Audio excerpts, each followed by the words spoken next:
Asy-Syafi'i adalah Abu Abdillah Muhammad bin Idris bin Abbas bin Utsman bin Syafi' bin Al-Saib bin Ubaid bin Abde Yazid bin Hashim bin Al-Muthalib bin Abdi Manaf. Ia keturunan Arab, Quraisy Hashim Muthalib.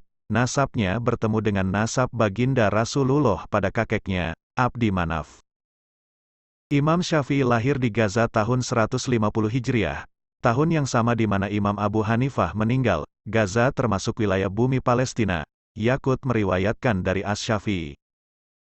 Aku dilahirkan di Yaman, dan karena ibuku takut kehilangan masa depanku, beliau membawaku ke Mekah pada usia 10 tahun atau sekitar itu. Sebagian kalangan mencoba mengkompromikan kedua riwayat itu dan mengatakan bahwa Imam Syafi'i lahir di Gaza dan tumbuh di Askolan. Askolan, satu negeri yang jaraknya sekitar 9 mil dari Gaza yang dihuni oleh kabilah Yaman. Imam besar ini tumbuh dalam keluarga Palestina yang miskin. Ayahnya meninggal ketika imam kita ini masih kecil, maka sang ibu membawanya ke Mekah demi memelihara keluhuran nasabnya. Ibunda Imam Syafi'i bernama Fatimah binti Abdullah al-Asdiyah. Asdiyah sendiri merupakan penisbatan pada kabilah Ad yang disebut oleh Rasulullah dengan sabdanya.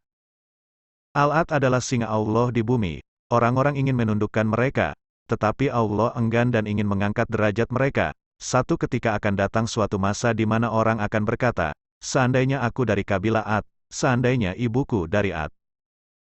Setelah ayah Imam Syafi'i meninggal dan 2 tahun kelahirannya, sang ibu membawanya ke Mekah, tanah air nenek moyang. Ia tumbuh besar di sana dalam keadaan yatim. Sejak kecil Syafi'i cepat menghafal syair, pandai bahasa Arab dan sastra sampai-sampai Al-Ashma'i berkata, saya mentasi syair-syair Bani Hujail dari seorang pemuda dari Quraisy yang disebut Muhammad bin Idris. Imam Syafi'i adalah imam bahasa Arab. Di Makkah, Imam Syafi'i berguru fikih kepada mufti di sana, Muslim bin Khalid Az-Zanji, sehingga ia mengizinkannya memberi fatwa ketika masih berusia 15 tahun. Demi ia merasakan manisnya ilmu, maka dengan taufik Allah dan hidayahnya, dia mulai senang mempelajari fikih setelah menjadi tokoh dalam bahasa Arab dan syairnya. Remaja yatim ini belajar fikih dari para ulama fikih yang ada di Makkah, seperti Muslim bin Khalid Az-Zanji yang waktu itu berkedudukan sebagai mufti Makkah. Kemudian beliau juga belajar dari Daud bin Abdurrahman al-Attar, juga belajar dari pamannya yang bernama Muhammad bin Ali bin Syafi', dan juga menimba ilmu dari Sufyan bin Uyainah. Guru yang lainnya dalam fikih ialah Abdurrahman bin Abi Bakar al-Mulaiki, Said bin Salim, Fudail bin al-Ayadal dan masih banyak lagi yang lainnya. Dia pun semakin menonjol dalam bidang fikih hanya dalam beberapa tahun saja duduk di berbagai halakoh ilmu para ulama fikih sebagaimana tersebut di atas. Kemudian beliau pergi ke Madinah dan berguru fikih kepada Imam Malik bin Anas. Ia mengaji kitab Muwatta kepada Imam Malik dan menghafalnya dalam 9 malam. Imam Syafi'i meriwayatkan hadis dari Sufyan bin Uyainah, Fudail bin Iyadal dan pamannya, Muhammad bin Syafi', dan lain-lain. Di majelis beliau ini, si anak yatim tersebut menghafal dan memahami dengan cemerlang kitab karya Imam Malik, yaitu Al-Muwatta. Kecerdasannya membuat Imam Malik amat mengaguminya. Sementara itu Asy-Syafi'i sendiri sangat terkesan dan sangat mengagumi Imam Malik di Al-Madinah dan Imam Sufyan bin Uyainah di Makkah. Beliau menyatakan kekagumannya setelah menjadi imam dengan pernyataannya yang terkenal berbunyi, seandainya tidak ada Malik bin Anas dan Sufyan bin Uyainah, niscaya akan hilanglah ilmu dari Hijaz. Juga beliau menyatakan lebih lanjut kekagumannya kepada Imam Malik. Bila datang Imam Malik di suatu majelis, maka Malik menjadi bintang di majelis itu. Beliau juga sangat terkesan dengan kitab Al-Muwatta Imam Malik sehingga beliau menyatakan, tidak ada kitab yang lebih bermanfaat setelah Al-Quran, lebih dari kitab Al-Muwatta. Imam Malik sehingga beliau menyatakan, tidak ada kitab yang lebih bermanfaat setelah Al-Quran, lebih dari kitab Al-Muwatta. Beliau juga menyatakan, aku tidak membaca Al-Muwatta Malik, kecuali mesti bertambah pemahamanku. Dari berbagai pernyataan beliau di atas dapatlah diketahui bahwa guru yang paling beliau kagumi adalah Imam Malik bin Anas, kemudian Imam Sufyan bin Uyainah. Di samping itu, pemuda ini juga duduk menghafal dan memahami ilmu dari para ulama yang ada di Al-Madinah, seperti Ibrahim bin Sa'ad, Ismail bin Ja'far, Ataf bin Khalid, Abdul Aziz Ad-Darawardi. Ia banyak pula menghafal ilmu di majelisnya Ibrahim bin Abi Yahya. Tetapi sayang, Guru beliau yang disebutkan terakhir ini adalah pendusta dalam meriwayatkan hadis. Memiliki pandangan yang sama dengan mazhab Qadariyah yang menolak untuk beriman kepada takdir dan berbagai kelemahan fatal lainnya. Sehingga ketika pemuda Quraisy ini telah terkenal dengan gelar sebagai Imam Syafi'i, khususnya di akhir hayat beliau, beliau tidak mau lagi menyebut nama Ibrahim bin Abi Yahya ini dalam berbagai periwayatan ilmu. Imam Syafi'i kemudian pergi ke Yaman dan bekerja sebentar di sana. Disebutkanlah sederet ulama Yaman yang didatangi oleh beliau ini seperti Mutarif bin Mazin, Hisham bin Yusuf Al-Katli dan banyak lagi yang lainnya. Dari Yaman, beliau melanjutkan tur ilmiahnya ke kota Baghdad di Irak dan di kota ini beliau banyak mengambil ilmu dari Muhammad bin Al-Hasan, seorang ahli fikih di negeri Irak. Juga beliau mengambil ilmu dari Ismail bin Ulayyah dan Abdul Wahab Ats-Sakafi dan masih banyak lagi yang lainnya. Kemudian pergi ke Baghdad, 183 dan tahun 195. Di sana ia menimba ilmu dari Muhammad bin Hasan. Ia memiliki tukar pikiran yang menjadikan Khalifah Ar-Rasyid. Imam Syafi'i bertemu dengan Ahmad bin Hanbal di Mekah tahun 187 Hijriah dan di Baghdad tahun 195 Hijriah. Dari Imam Ahmad bin Hanbal, Imam Syafi'i menimba ilmu fikihnya, usyul mazhabnya, penjelasan nasik dan mansuknya. Di Baghdad, Imam Syafi'i menulis mazhab lamanya, mazhab Qadim. Kemudian beliau pindah ke Mesir tahun 200 Hijriah dan menuliskan mazhab baru, mazhab Jadid. Hidup Imam As-Syafi'i, 150 Hijriah sampai 204 Hijriah, merupakan satu sisi pengembaraan yang tersusun di dalam bentuk yang sungguh menarik, dan amat berkesan terhadap pembentukan kriteria ilmiah dan popularitasnya. Al-Syafi'i di Makkah, 152 Hijriah sampai 164 Hijriah. Pengembaraan beliau bermula sejak beliau lagi berumur 2 tahun, 152 Hijriah. Ketika itu beliau dibawa oleh ibunya berpindah dari tempat kelahirannya yaitu dari Gaza Palestina ke kota Makkah untuk hidup bersama kaum keluarganya di sana. Di kota Makkah kehidupan beliau tidak tetap, karena beliau diantar ke perkampungan Bani Huzail. Menurut tradisi bangsa Arab ketika itu bahwa penghantaran anak-anak muda mereka ke perkampungan tersebut dapat mewarisi kemahiran bahasa ibunda mereka dari sumber asalnya. Belum lagi terpengaruh dengan integrasi bahasa-bahasa asing seperti bahasa Parsi dan sebagainya. Satu perkara lagi adalah supaya pemuda mereka dapat dibekalkan dengan al-furusiyah, latihan perang berkuda. Kehidupan beliau di fase ini mengambil masa 12 tahun, 152 sampai 164 Hijriah. Sebagai hasil dari usahanya, beliau telah mahir dalam ilmu bahasa dan sejarah di samping ilmu-ilmu yang berhubung dengan Al-Quran dan Al-Hadits. Selepas pulang dari perkampungan itu, beliau meneruskan usaha pembelajarannya dengan beberapa mahaguru di kota Makkah sehingga beliau menjadi terkenal. Dengan kecerdikan dan kemampuan ilmiahnya, beliau telah dapat menarik perhatian seorang mahagurunya yaitu Muslim bin Khalid Al-Zinji yang mengizinkannya untuk berfatwa sedangkan umur beliau masih lagi di peringkat remaja yaitu 15 tahun. Al-Syafi'i di Madinah, 164 Hijriah sampai 179 Hijriah. Sesudah itu beliau berpindah ke Madinah dan menemui Imam Malik. Beliau bersama dengan Imam Malik di samping mempelajari ilmunya sehingga Imam Malik wafat pada tahun 179 Hijriah, yaitu selama 15 tahun.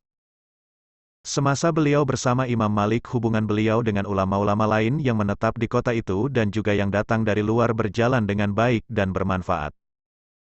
Dari sini dapatlah difahami bahwa beliau semasa di Madinah telah dapat mewarisi ilmu bukan saja dari Imam Malik tetapi juga dari ulama-ulama lain yang terkenal di kota itu.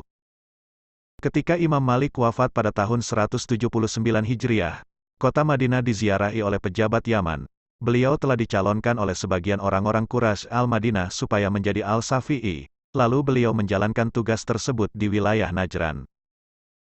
Sejak saat itu Al-Syafi'i terus menetap di Yaman hingga berlangsung pergantian gubernur wilayah itu pada tahun 184 Hijriah. Pada tahun itu satu fitnah ditimpakan terhadap diri Al-Syafi'i sehingga beliau dihadapkan ke hadapan Harun al-Rasyid di Baghdad. Atas tuduhan gubernur baru itu yang sering menerima kecaman Al-Syafi'i, karena kekejaman dan kezalimannya, tetapi ternyata bahwa beliau tidak bersalah dan kemudian beliau dibebaskan. Kejadian tersebut walaupun secara kebetulan, tetapi membawa arti yang amat besar kepada Al-Syafi'i karena pertamanya, ia berpeluang menziarahi kota Baghdad yang terkenal sebagai pusat ilmu pengetahuan dan para ilmuwan pada ketika itu. Keduanya, ia berpeluang bertemu dengan Muhammad bin Al-Hasan Al-Syaibani, seorang tokoh mazhab Hanafi dan sahabat karib Imam Abu Hanifah dan tokoh-tokoh lain di dalam mazhab Ahl al-Ra'ai. Dengan kejadian itu terbukalah satu era baru dalam pengembaraan Al-Imam ke kota Baghdad, yang dikatakan berlangsung sebanyak 3 kali sebelum beliau pindah ke Mesir. Dalam pengembaraan pertama ini Al-Syafi'i tinggal di kota Baghdad hingga tahun 186 Hijriah. Selama masa ini, 184 sampai 186 Hijriah, beliau sempat membaca kitab-kitab mazhab Ahl al-Ra'ai dan mempelajarinya, terutama hasil tulisan Muhammad bin Al-Hasan Al-Syaibani. Di samping membicarakannya di dalam beberapa perdebatan ilmiah di hadapan Harun al-Rasyid sendiri. Pada tahun 186 Hijriah, Al-Syafi'i pulang ke Makkah membawa bersamanya hasil usahanya di Yaman dan Irak dan beliau terus melibatkan dirinya di bidang pengajaran. Dari sini muncullah satu bintang baru yang terang di langit Makkah, membawa satu nafas baru di bidang fikih, satu nafas yang bukan Hijazi, dan bukan pula Iraki dan Yamani, tetapi ia adalah gabungan dari kesemua aliran itu. Sejak itu menurut pendapat setengah ulama, lahirlah satu mazhab fikih yang baru yang kemudian dikenali dengan mazhab Al-Syafi'i. Selama 9 tahun, 186 sampai 195 Hijriah, Al-Syafi'i menghabiskan masa hidupnya di kota suci Makkah bersama-sama para ilmuwan lainnya, membahas, mengajar, mengkaji di samping berusaha untuk melahirkan satu intisari dari beberapa aliran dan juga persoalan yang sering bertentangan yang beliau temui selama masa itu. Dalam tahun 195 Hijriah, untuk kali keduanya Al-Syafi'i berangkat ke kota Baghdad. Keberangkatannya kali ini tidak lagi sebagai seorang yang tertuduh, tetapi sebagai seorang alim Makkah yang sudah mempunyai personalitas dan aliran fikih yang tersendiri. Catatan perpindahan kali ini menunjukkan bahwa beliau telah menetap di negara itu selama 2 tahun, 195 sampai 197 Hijriah. Di dalam masa yang singkat itu beliau sukses menyebarkan metode usuli, yang berbeda dari apa yang dikenali pada ketika itu. Penyebaran ini sudah tentu menimbulkan satu respon dan reaksi yang luar biasa di kalangan para ilmuwan. Yang kebanyakannya adalah terpengaruh dengan metode mazhab Hanafi yang disebarkan oleh tokoh utama mazhab itu, yaitu Muhammad bin Al-Hasan Al-Syaibani. Kata Al-Karabisi, kami sebelum ini tidak kenal apakah istilah Alkitab, Al-Sunnah dan Al-Ijma, sehinggalah datangnya Al-Syafi'i, beliaulah yang menerangkan maksud Alkitab, Al-Sunnah dan Al-Ijma. Kata Abu Thawr, kata Al-Syafi'i, sesungguhnya Allah Ta'ala telah menyebut di dalam kitabnya mengenai sesuatu maksud yang umum tetapi ia menghendaki maksudnya yang khas. Dan ia juga telah menyebut sesuatu maksud yang khas tetapi ia menghendaki maksudnya yang umum. Dan kami, pada ketika itu, belum lagi mengetahui perkara-perkara itu, lalu kami tanyakan beliau. Pada masa itu juga dikatakan beliau telah menulis kitab usulnya yang pertama atas permintaan Abdul Rahman bin Mahdi, dan juga beberapa penulisan lain dalam bidang fikih dan lain-lain. Sesudah 2 tahun berada di Baghdad, 197 Hijriah, beliau kembali ke Makkah. Pada tahun 198 Hijriah, beliau keluar semula ke Baghdad dan tinggal di sana hanya beberapa bulan saja. Pada awal tahun 199 Hijriah, beliau berangkat ke Mesir dan sampai ke negara itu dalam tahun itu juga. Di negara baru ini beliau menetap sehingga ke akhir hayatnya pada tahun 204 Hijriah. Imam As-Syafi'i wafat pada tahun 204 Hijriah. Asas fikih dan usyul fikih kemudian disebar dan dikembangkan oleh para sahabatnya yang berada di Al-Hijaz, Irak dan Mesir. Perpindahan beliau ke Mesir mengakibatkan satu perubahan besar dalam mazhabnya. Kesan perubahan ini melibatkan banyak fatwanya semasa beliau di Baghdad turut sama berubah. Banyak kandungan kitab-kitab fikihnya yang beliau hasilkan di Baghdad disimak semula dan diubah.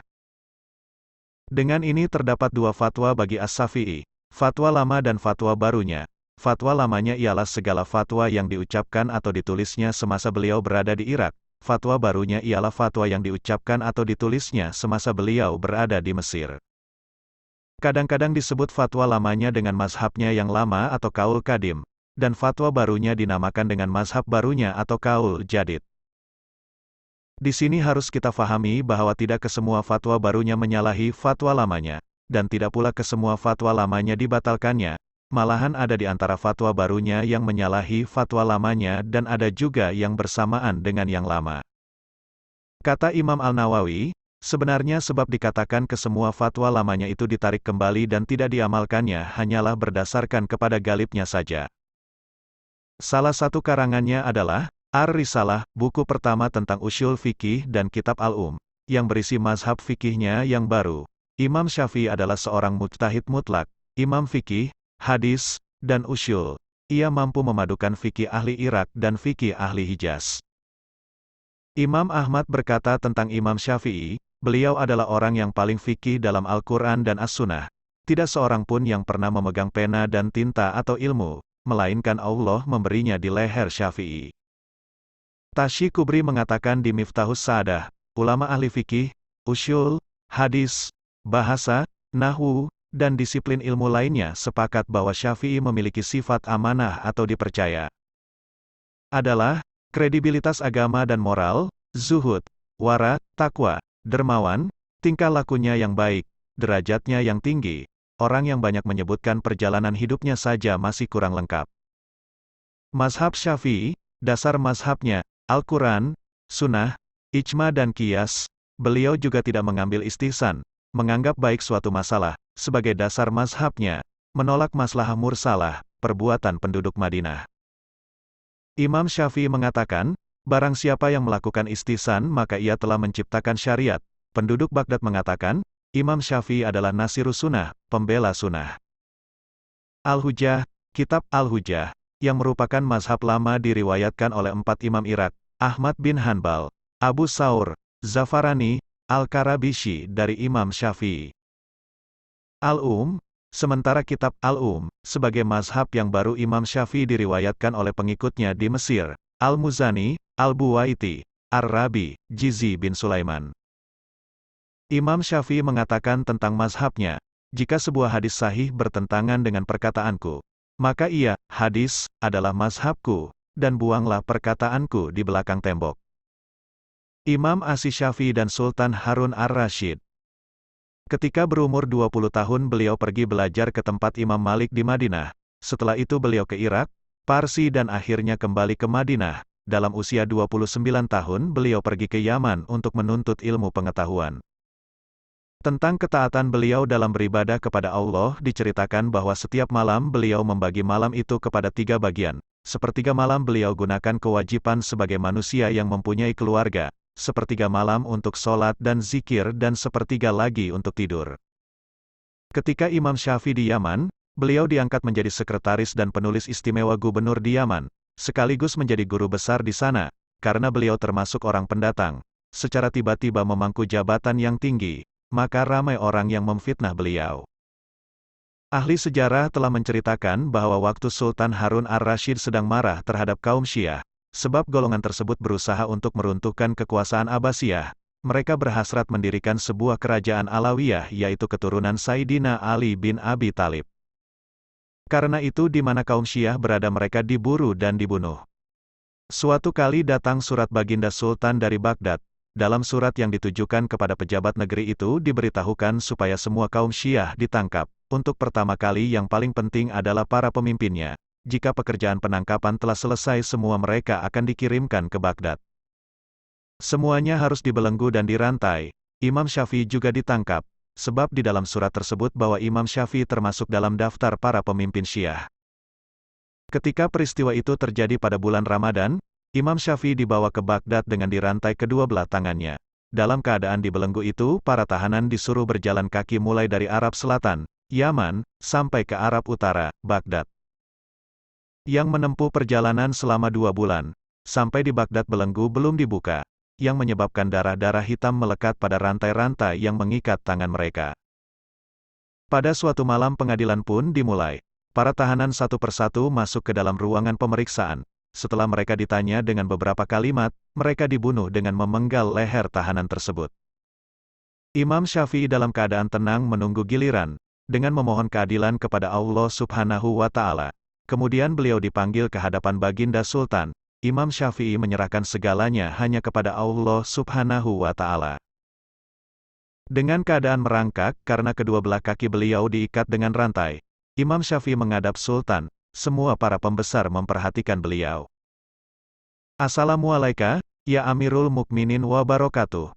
Demikian ucapan salam beliau kepada baginda dengan tidak disempurnakan yaitu, warahmatullah. Waalaikumsalam warahmatullah wabarakatuh. Jawab baginda.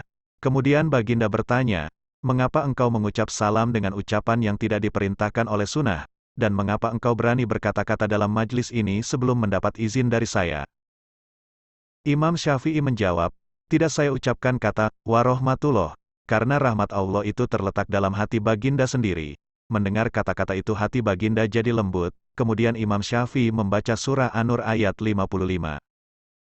Yang artinya, dan Allah telah berjanji kepada orang-orang yang beriman di antara kamu dan mengerjakan amal-amal yang soleh bahwa dia sungguh-sungguh akan menjadikan mereka berkuasa di bumi, sebagaimana dia telah menjadikan orang-orang yang sebelum mereka berkuasa. Dan sesungguhnya dia akan meneguhkan bagi mereka agama yang telah diridhoinya untuk mereka, dan dia benar-benar akan menukar keadaan mereka, sesudah mereka berada dalam ketakutan menjadi aman sentosa. Setelah membaca ayat di atas kemudian Imam Syafi'i berkata, demikianlah Allah telah menepati janjinya. Karena sekarang baginda telah menjadi khalifah, jawaban salam baginda tadi membuat hati saya menjadi aman, hati baginda menjadi bertambah lembut. Baginda Harun ar-Rasyid bertanya kembali, kenapa engkau menyebarkan faham Syiah, dan apa alasanmu untuk menolak tuduhan atas dirimu? Saya tidak dapat menjawab pertanyaan baginda dengan baik bila saya masih dirantai begini. Jika belenggu ini dibuka insya Allah saya akan menjawab dengan sempurna. Lalu baginda memerintahkan kepada pengawal untuk membukakan belenggu yang mengikat Imam Syafi'i itu. Setelah rantai yang membelenggu kedua kaki dan tangannya itu dibuka, maka Imam Syafi'i duduk dengan baik kemudian membaca surah Hujarat ayat 6. Hai orang-orang yang beriman, jika datang kepadamu orang fasik yang membawa suatu berita, maka periksalah dengan teliti agar kamu tidak menimpakan suatu musibah kepada suatu kaum tanpa mengetahui keadaannya yang menyebabkan kamu menyesal atas perbuatanmu itu. Ya Amirul Mukminin, sesungguhnya berita yang sampai kepada baginda itu adalah dusta belaka. Sesungguhnya saya ini menjaga kehormatan Islam, dan bagindalah yang berhak memegang adab kitab Allah karena baginda adalah putra bapak saudara Rasulullah Shallallahu Alaihi Wasallam yaitu Abbas. Kita sama-sama menghormati keluarga Rasulullah. Maka kalau saya dituduh Syiah karena saya sayang dan cinta kepada Rasulullah dan keluarganya, maka demi Allah, biarlah umat Islam sedunia ini menyaksikan bahwa saya adalah Syiah. Dan tuan-tuan sendiri tentunya sayang dan cinta kepada keluarga Rasulullah. Demikian jawab Imam Syafi'i.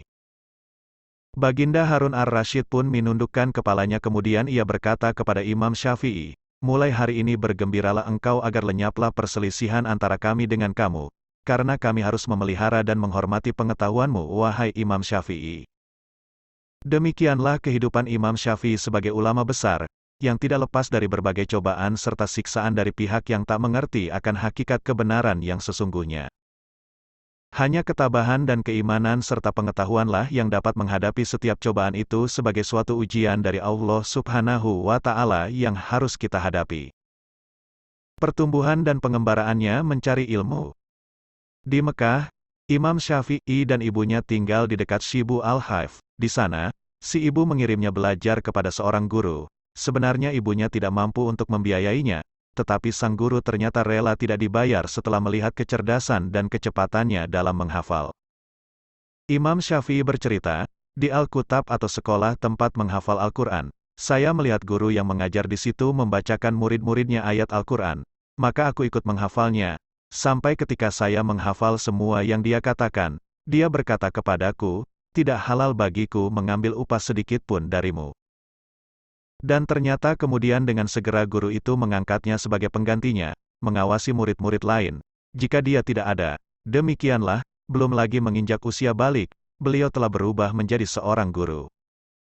Setelah Faqih menghafal Al-Quran di Al-Kutab, beliau kemudian beralih ke Masjidil Haram untuk menghadiri majlis-majlis ilmu di sana. Sekalipun hidup dalam kemiskinan, beliau tidak berputus asa dalam menimba ilmu. Beliau mengumpulkan pecahan tembikar, potongan kulit, pelepah kurma, dan tulang unta untuk dipakai menulis, sampai-sampai tempayan-tempayan milik ibunya penuh dengan tulang-tulang, pecahan tembikar, dan pelepah kurma yang telah bertuliskan hadis-hadis Nabi. Dan itu terjadi pada saat beliau belum lagi berusia balik, sampai dikatakan bahwa beliau telah menghafal Al-Quran pada saat berusia 7 tahun. lalu membaca dan menghafal kitab Al-Muwatta, karya Imam Malik pada usia 12 tahun sebelum beliau berjumpa langsung dengan Imam Malik di Madinah. Beliau juga tertarik mempelajari ilmu bahasa Arab dan syair-syairnya. Beliau memutuskan untuk tinggal di daerah pedalaman bersama suku Hujail yang telah terkenal kefasihan dan kemurnian bahasanya, serta syair-syair mereka. Hasilnya, sekembalinya dari sana beliau telah berhasil menguasai kefasihan mereka dan menghafal seluruh syair mereka, serta mengetahui nasab orang-orang Arab, suatu hal yang kemudian banyak dipuji oleh ahli-ahli bahasa Arab yang pernah berjumpa dengannya dan yang hidup sesudahnya. Namun, takdir Allah telah menentukan jalan lain baginya. Setelah mendapatkan nasihat dari dua orang ulama, yaitu Muslim bin Khalid Az-Zanji mufti kota Mekah, dan Al-Husain bin Ali bin Yazid agar mendalami ilmu fikih. Maka beliau pun tersentuh untuk mendalaminya dan mulailah beliau melakukan pengembaraannya mencari ilmu. Beliau mengawalinya dengan menimbanya dari ulama-ulama kotanya, Mekah, seperti Muslim bin Khalid, Daud bin Abdurrahman Al-Attar, Muhammad bin Ali bin Syafi, yang masih terhitung paman jauhnya, Sufyan bin Uyainah ahli hadis Mekah, Abdurrahman bin Abu Bakar Al-Maliki, Said bin Salim, Fudail bin Iyad, dan lain-lain. Di Mekah ini, beliau mempelajari ilmu fikih, hadis, lughoh, dan muwatta Imam Malik. Di samping itu beliau juga mempelajari keterampilan memanah dan menunggang kuda sampai menjadi mahir sebagai realisasi pemahamannya terhadap ayat 60 surat Al-Anfal, bahkan dikatakan bahwa dari 10 panah yang dilepasnya, 9 diantaranya pasti mengenai sasaran. Setelah mendapat izin dari para syaikhnya untuk berfatwa, timbul keinginannya untuk mengembara ke Madinah, Dar As-Sunnah, untuk mengambil ilmu dari para ulamanya. Terlebih lagi di sana ada Imam Malik bin Anas, penyusun Al-Muwatta. Maka berangkatlah beliau ke sana menemui sang imam. Di hadapan Imam Malik, beliau membaca Al-Muwatta, yang telah dihafalnya di Mekah, dan hafalannya itu membuat Imam Malik kagum kepadanya. Beliau menjalani mulazomah kepada Imam Malik demi mengambil ilmu darinya sampai sang imam wafat pada tahun 179. Di samping Imam Malik, beliau juga mengambil ilmu dari ulama Madinah lainnya seperti Ibrahim bin Abu Yahya, Abdul Aziz Ad-Darawardi, Ataf bin Khalid, Ismail bin Jafar, Ibrahim bin Sa'd dan masih banyak lagi. Setelah kembali ke Mekah, beliau kemudian melanjutkan mencari ilmu ke Yaman. Di sana beliau mengambil ilmu dari Mutarif bin Mazin dan Hisham bin Yusuf Al-Qadi, serta yang lain. Akhir hayat Imam Syafi'i selama hidupnya tertimpa berbagai macam penyakit. Di antaranya wasir yang menyebabkan pengeringan darah. Beliau wafat di Mesir pada malam Kamis selepas maghrib, akhir bulan Rajab tahun 204 Hijriah. Usianya 54 tahun, beliau meninggal di sisi Abdullah bin Hakam, dimakamkan pada hari Jumat di pemakaman Karrafah Al-Sugra.